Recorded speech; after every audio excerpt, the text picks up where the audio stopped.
the percentage of intelligence that is not human is increasing.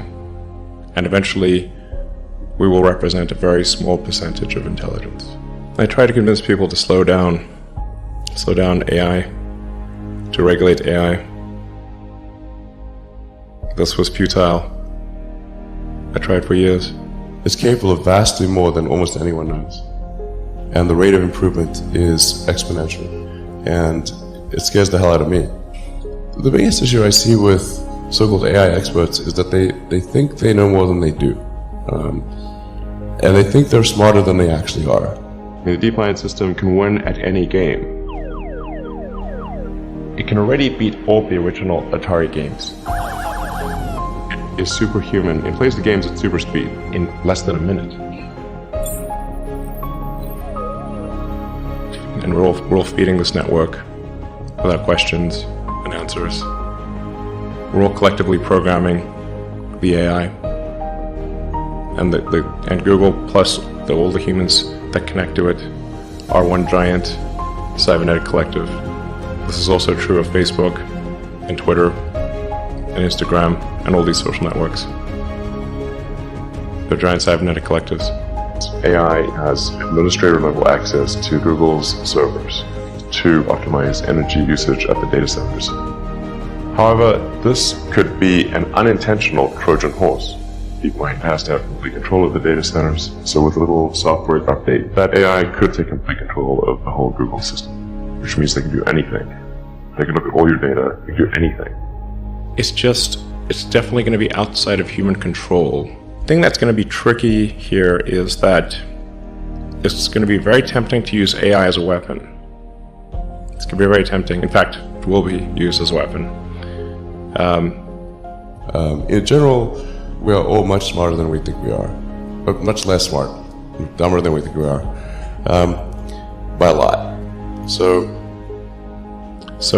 the on-ramp to serious AI, the danger is going to be more humans using it against each other, I think, most likely.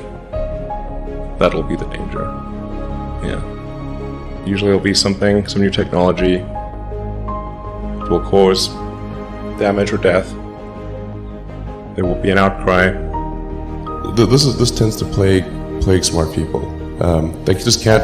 They define themselves by their intelligence, and they don't like the idea that a machine could be way smarter than them, so they discount the idea, which is fundamentally flawed. That's the wishful thinking situation. I'm really quite close to, very close to the cutting edge in AI. Well, I think the first bit of advice would be to really pay close attention to the development of artificial intelligence. I think we need to just be very careful in how we adopt artificial intelligence, and to make sure that researchers don't get carried away. Because sometimes what happens is a scientist can get so engrossed in their work, they don't necessarily realize the ramifications of what they're doing.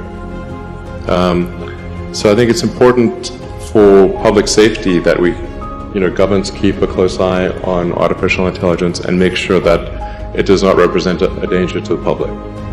But what to do about mass unemployment?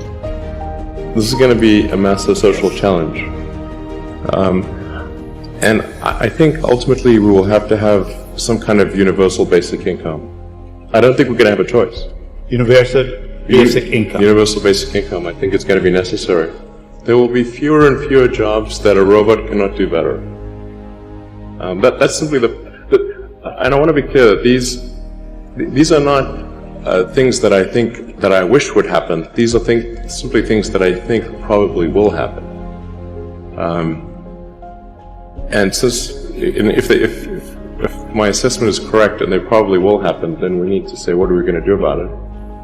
And I think some kind of a universal basic income is going to be necessary.